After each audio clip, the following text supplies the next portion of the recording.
Hey everybody, Rob Veno here, WagerTalk.com, WagerTalk TV.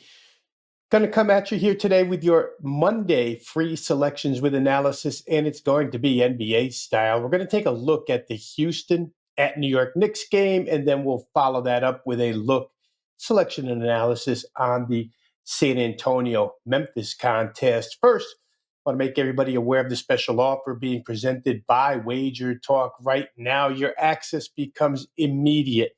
This is a year-long offer. It runs right through the Super Bowl of next year. You'll get every play. At 5% blue chips in my case also included. Every sport from now till next Super Bowl, February 8th, 2026. Price tag, $11.99. It saves you over $800. 52 weeks of the year for a full year. 52 weeks is a year at $23 per week. It's less than the price of 1 4% play.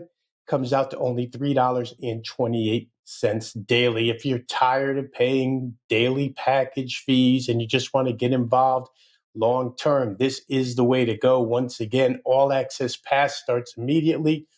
You get it all the way through, get every play, every day, every sport, all the way through February 8th, 2026 for $11.99.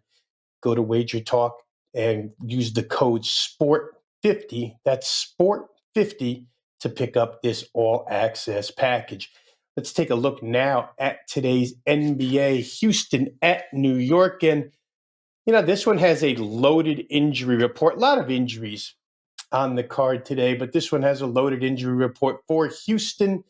At this point in time, Alperen Şengün, their number one center, is a game-time decision. Number one point guard, Fred VanVleet, is out for this one with the ankle injury, and as has been the case since January 3rd, Jabari Smith, starting power forward, out for the Rockets. Looks like another 2 to 3 weeks for him. So you're talking about Şengün and VanVleet in this case, point guard and center. For New York, might be even more devastating because it looks like OG Anunoby and Josh Hart could both be out of this one. And they form just about the core of that team outside of Jalen Brunson and Karl Anthony Towns. They do all the dirty work. So let's get into it. Let's see what we can figure out in this game. Schedule-wise, Houston's definitely at a travel disadvantage in this one. Their travel has been kind of crazy. They came off a 4-game Eastern and Southern road trip where they played high caliber playoff teams, Cleveland, Boston, Memphis. Then they came home to Houston for a solo game a couple nights ago against the Brooklyn Nets, lost that game outright by 12, then flew back to New York, had yesterday off, and they start another 4-game road trip. So kind of hectic for the Rockets, a lot of road work here for them. Knicks, on the other hand, they're in their 5th consecutive home game. It's the final game of their homestand. They had a day off yesterday after getting destroyed by the Lakers on Saturday night. So, kind of rocking chair position for the Knicks while Houston's been all over the place. The matchups here, situation kind of look like this. The rebounding is likely to be dominated here by the Houston Rockets, even if Şengün doesn't play.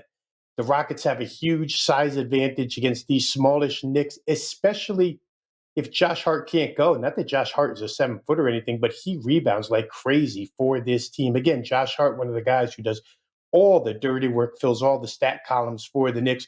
Rockets happen to be number 1 in the NBA in rebound rate, number 2 in overall offensive rebounding. Knicks are 6 and 9 in that category, but Hart and Anunoby account for 14.5 rebounds a game. If they're out, that's a big void to fill for them. Rockets have the depth advantage here. The Knicks are only 8 deep when Anunoby and Hart are healthy. We know how Coach Tibbs likes to run his starters into the ground.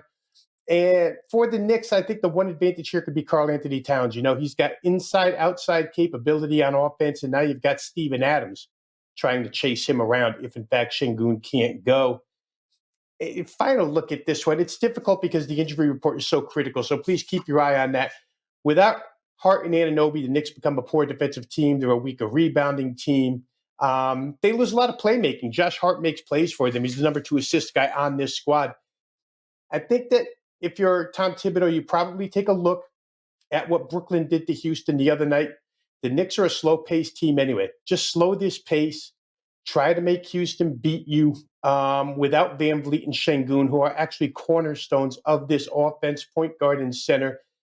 New York's already a bottom-tier tempo team, so I don't think that should be that hard. And the Rockets, for what it's worth, when Steven Adams is on the floor, put aside the Memphis game because they speed everybody up. But when Steven Adams is on the floor, it's a slower team. Total's gone up a couple of points in this game, which is really surprising to me. I don't see how this thing gets over 224, 224 and a half. So that's the way I'm going to look at this one. Free play for today is going to be Houston and New York under the 224. Let's shift over to the Western Conference now. San Antonio at Memphis again. Injury report is crucial here for the Spurs. Victor Wembanyama, questionable due to an illness, did not play in his last game. The acquisition of De'Aaron Fox probably doesn't give them his services for this particular game. He was just acquired yesterday. Also have to note that they traded their number 2 point guard, Trey Jones, yesterday. So a lot of minutes for Chris Paul likely in this one. Not a lot of point guard help tonight for Chris Paul. If we go to the Memphis side, again, it's going to be Ja Morant. Didn't play last night in their game. This is the second of back-to-backs for them, of course. Did not play in their victory over Milwaukee. He's got a shoulder injury. He hasn't played in 2 consecutive games. We'll see if he can go here. The rest advantage obviously does go to the Spurs, but it's less than you would think here. Even though the Spurs had yesterday off, their advantage gets negated a little bit because they did travel into Memphis. And it's their third and four nights, and their fourth and 6. So San Antonio's been pretty busy. For Memphis, even though they're in the second of back-to-back, the minutes load was not taxing last night. Taylor Jenkins, the head coach, went 10 deep, and the only person to see 33 minutes was Jaren Jackson Jr. They had 10 guys go between 14 and a half and 33 minutes, 11 seconds. So lots of depth on this Memphis side. I don't know that they were thoroughly taxed as far as minutes are concerned in that game last night. Quick look at the matchup and the situation here. Memphis is an elite rebounding team. Number 1 in overall rebound rate, number 2 in offensive rebound rate. And this is going to be a real issue for San Antonio if, in fact, Wembanyama can't go. Talked earlier about Trey Jones, backup point guard, being traded out and more burden put on Chris Paul. In this case, if Wembanyama can't go, San Antonio traded Zach Collins yesterday. Their starting center on Saturday was Charles Bassey. Charles Bassey had to play 27 minutes. He may have to play more tonight. That's not a good sign against a Memphis team that loves to get into the painted area, that loves to get at the rim. Don't know that Charles Bassey and the Spurs can deny them that type of style here tonight.